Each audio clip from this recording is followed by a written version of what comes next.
The Galactic Council chamber fell silent as Ambassador Zethkara's crystalline voice echoed through the vast halls. "The motion stands," she announced, her forearms gesturing dismissively toward the human delegation. "Species 7834H, designation Humanity, is hereby classified as a Category 3 civilization. Military support denied." Captain Sarah Chen stood motionless at the podium, her jaw clenched as murmurs rippled through the assembled alien dignitaries. Behind her, the holographic display still showed Earth's desperate situation. The Devourer's massive fleet approaching the outer rim of the solar system, their bioships already consuming Jupiter's moons. "With respect, Council," Sarah's voice cut through the chatter, "you're making a mistake." Commander Vrex of the Altarian Empire let out what could only be described as a laugh, if laughs sounded like grinding metal. "Mistake? Your species has existed for what?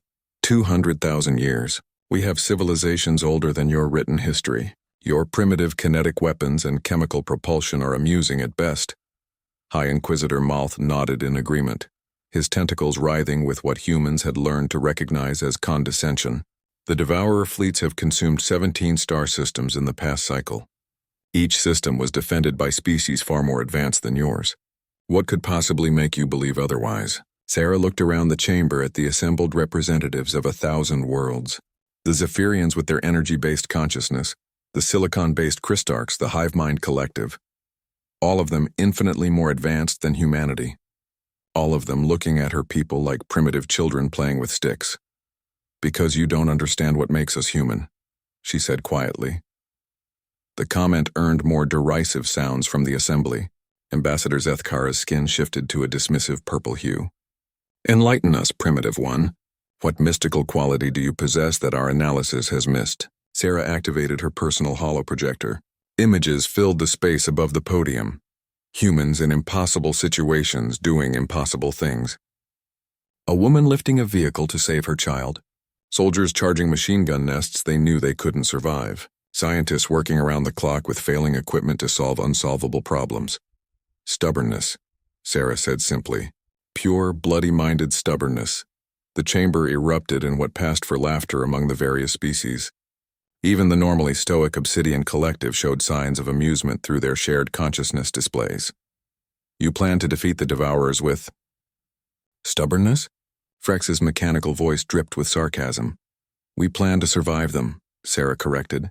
"And that's enough." 3 months later, the reports began reaching the council chamber. Impossible reports. The first came from the Outer Rim monitoring stations. The Devourer fleet had indeed reached Earth's solar system, but something was wrong. Their bioships, designed to consume entire worlds in days, were taking weeks to process each celestial body. More disturbing still, they were taking casualties. "Impossible," muttered High Inquisitor Malth as he reviewed the combat footage. "Humans are using nuclear weapons as close-range explosives. They're ramming their ships directly into Devourer vessels. This is madness." The second report came a week later. The humans had somehow weaponized their own sun, creating solar flares powerful enough to disrupt Devourer biotechnology.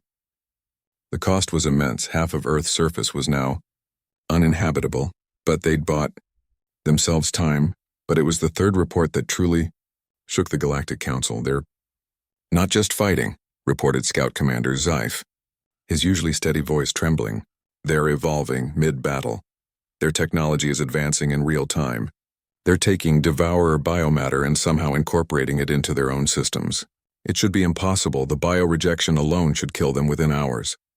Ambassador Zethkara's skin had shifted through several color spectrums before settling on a worried gray. "How many are dead?" "That's just it," Zyfe continued. "We estimate they've lost 60% of their population. But the survivors, they're not the same species we evaluated 6 months ago. They're something new." The final report came directly from Earth itself, transmitted on an impossible frequency that somehow bypassed every known form of communication jamming. Captain Sarah Chen appeared on the main viewer, but she was changed. Her left arm was clearly biomechanical, crafted from Devourer technology. Her eyes held a light that hadn't been there before. "Greetings, Galactic Council," she said, her voice carrying harmonics that shouldn't exist in human vocal cords. "We thought you'd like an update." Behind her, through the viewport of what appeared to be a captured Devourer command ship, Earth was visible. But it wasn't the same blue marble the Council remembered. The planet pulsed with bioluminescent networks, part organic, part technological. It was alive in ways that defied classification.